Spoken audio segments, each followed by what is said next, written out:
Wednesday, November 29, Real Talk 101, Episode 13. Ito, tignan natin kung ano yung topic na tinutumbok ngayong Miyerkules, di ba? Yeah, dito. Message. Trust. Ang dami nito. Okay. Talagang ito pinakamalaking problema nyo ngayon, di ba? Basahin ko muna bago ko kayo bigyan ng example. This is a reminder that even if you feel that others do not understand you or get what you are doing, it is no excuse to curl up and hide. Sure, you may need a little bit of space right now, but the world needs your gifts and you are more than worthy. Diba? Ito yung panahon na minsan ka nang pinagkatiwalaan ng mahal mo, kaibigan mo, ka-live-in mo, kahit ng ka-third party mo.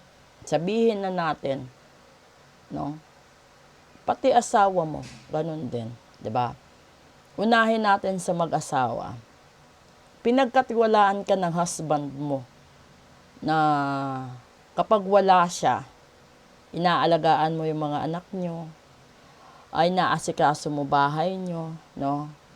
Nagbabudget ka sa mga perang padala niya, inaasahan niya na magiging perpekto o kahit papaano, magiging kontento kayo sa nagawa niyang kabutihan. Pero siyempre, alam mo na malayo si Mister. Yung ginawa mo, online ng online, di ba?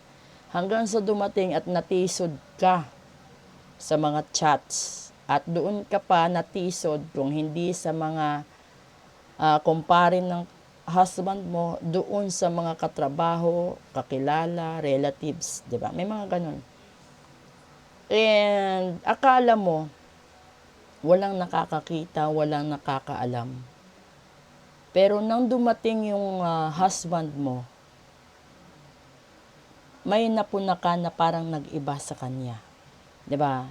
Ito na yung punto na parang sa bawat salita mo, nagkakaroon ng question mark kung makikita mo yung expression ng mata niya at saka yung gesture ng katawan niya, kung totoo ba or naniniwala pa ba siya or hindi na.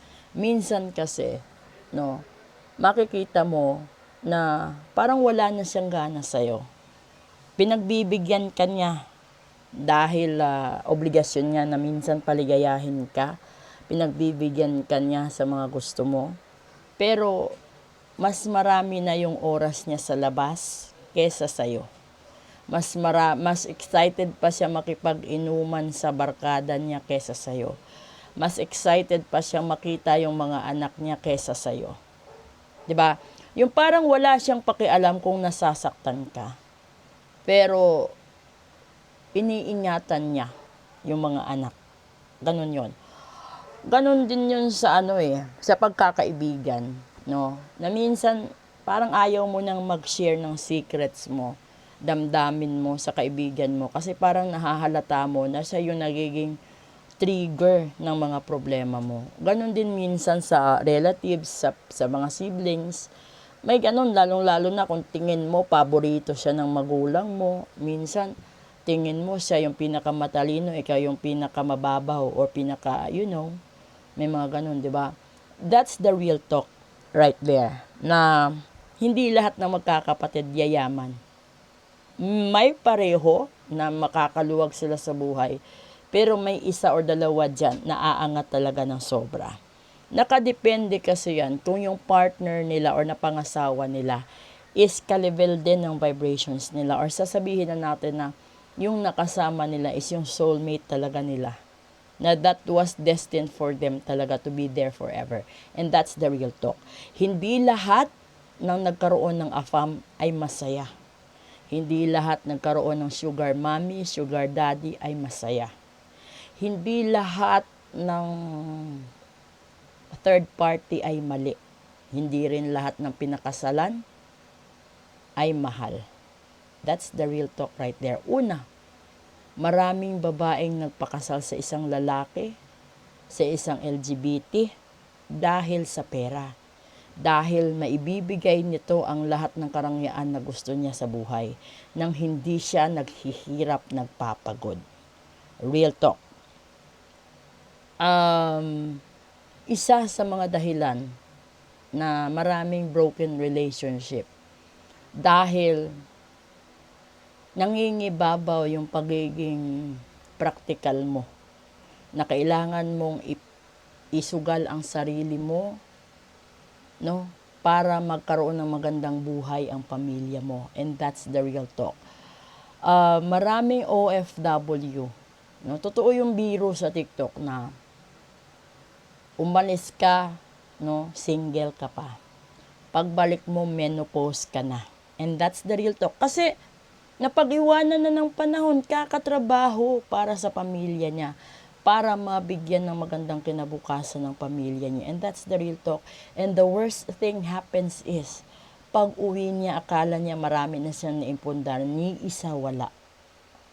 Kahit yung dingding ng bahay na inaasahan niya hindi pa tapos. Walang tiles, walang natapos na mga division, walang sofa, wala lahat. Hindi madali. Kasi yung pagtatrabaho naman sa bilang OFW, hindi ibig sabihin naka white collar jobs ka, blue collar jobs ka, mayaman ka. No. Mayaman sila tignan, pero ang hindi ninyo alam, real talk, ang dami nilang credit loans.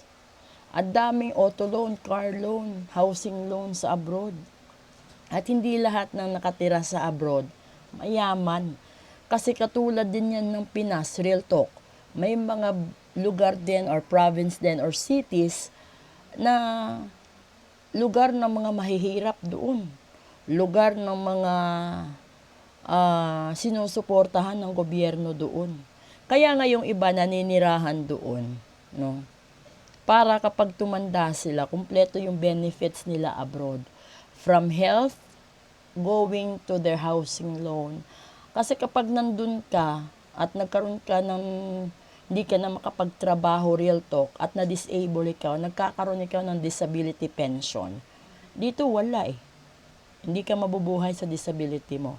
So yung ibang foreigner na akala mo mayaman, no, they don't. Yung iba uuwi ng Pilipinas kasi naka-disability lang sila. So ibig sabihin, yung tinatanggap nila buwan-buwan is yun yung suporta ng gobyerno sa bansa nila, na kailangan din may mga kondisyones din yun. Uwi sila dun or else mapuputol yun. Ganun din yung pension, no? Kaya nga pinipetisyon ng mga anak yung magulang at mga kapatid nila para doon manirahan, para kapag tumanda, doon din may pension. At least kasi yung future hinahanda yun, and that's the real talk right there. And we go back to the trust issue, no? Kung nawalan ka man ng tiwala sa taong yan, huwag mong idamay ang iba. Kasi hindi naman lahat ng tao katulad niya. And that's the real talk. Kung nawalan ka man ng tiwala sa sarili mo para magmahal, then let yourself heal and recover. Pero huwag mong tagalan. Dahil baka paglingon mo, ubos na lahat ng pagkakataon mo. And that's again the real talk. Thank you.